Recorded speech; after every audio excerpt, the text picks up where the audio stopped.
segala sesuatu itu ada hikmahnya.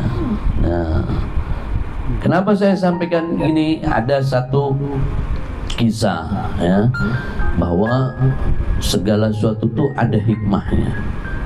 Ada satu cerita suatu ketika di sebuah negeri ada seorang raja, dia punya hobi berburu.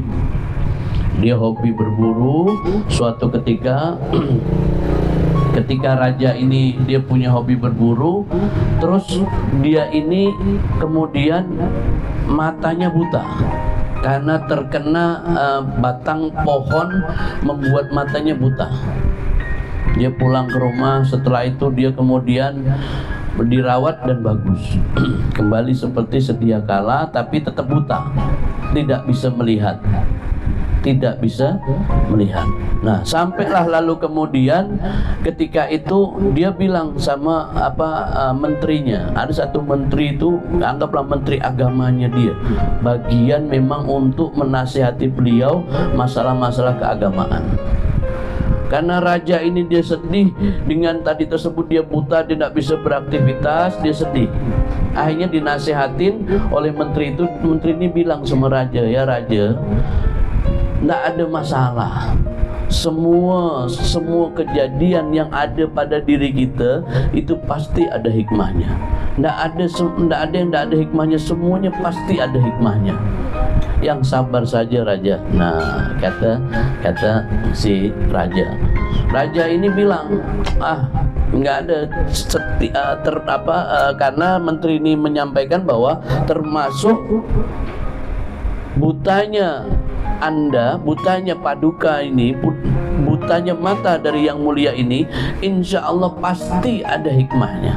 Nah, si raja ini bilang, mana ada hikmahnya, orang buta mana ada hikmahnya, susah ini aku segala macam, tidak bisa ngelihat, tidak bisa apa. Nah, ada hikmahnya kata si menteri. Ya udah, suatu ketika sudah tidak mau ngurusin nih raja ini, dia pengen berburu, walaupun buta dia pengen berburu ke hutan. Ketika berburu ke hutan, ternyata pasukan raja ini bertemu dengan orang yang suka makan orang. Apa namanya tuh? Kanibal. Ketemu pasukan orang yang suka makan orang, ketangkep. Akhirnya pasukan raja ini, karena mungkin tidak banyak, ketangkep, lalu kemudian dibawa ke satu tempatnya orang kanibal ini. Dilihat satu-satu, yang gemuk yang mana, itu dimakan. Maka jangan tahu gemuk-gemuk kenal ya. Yang gemuk yang mana, itu dimakan, diambil. Diambil, dimakan. Itu rajanya orang kanibal itu, dia ngelihat, ini buat makan malam. Ini buat nanti besok siang. Ini semuanya diambil, sudah pasukan raja itu diambil, tinggal kemudian raja yang kanibal ini, dia di depan raja tadi tersebut yang buta, dia bilang, kau cacat ya, katanya. Iya, aku tak bisa ngelihat. Udah, ini udah usah dimakan nih, balikkan nih. Ini raja dibalikin. Sampai lalu kemudian raja ini sampai ke istana lagi. Dia di dalam perjalanan menuju istana, dia kemudian teringat dengan kata-kata menterinya, bahwa ternyata segala sesuatu ada hikmahnya. Hikmahnya apa? Andaikan dia dalam keadaan sehat, matanya bisa ngelihat, pasti dia orang pertama yang dimakan sama orang kanibal itu, raja kanibal. Tapi karena dia badannya sehat tapi matanya tidak sehat, dia tidak bisa ngelihat, dia dibebaskan dari tersebut.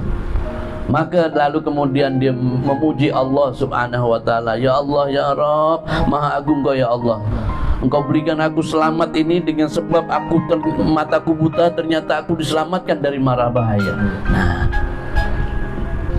Karena tadi si raja ini kemudian dia pulang sampai ke rumah, dia ke istana, dia bilang kepada bawahannya, tolong bebaskan menteri yang nasihati aku. Karena menteri yang nasihati dia itu dipenjara sama raja karena kurang ajar sama raja.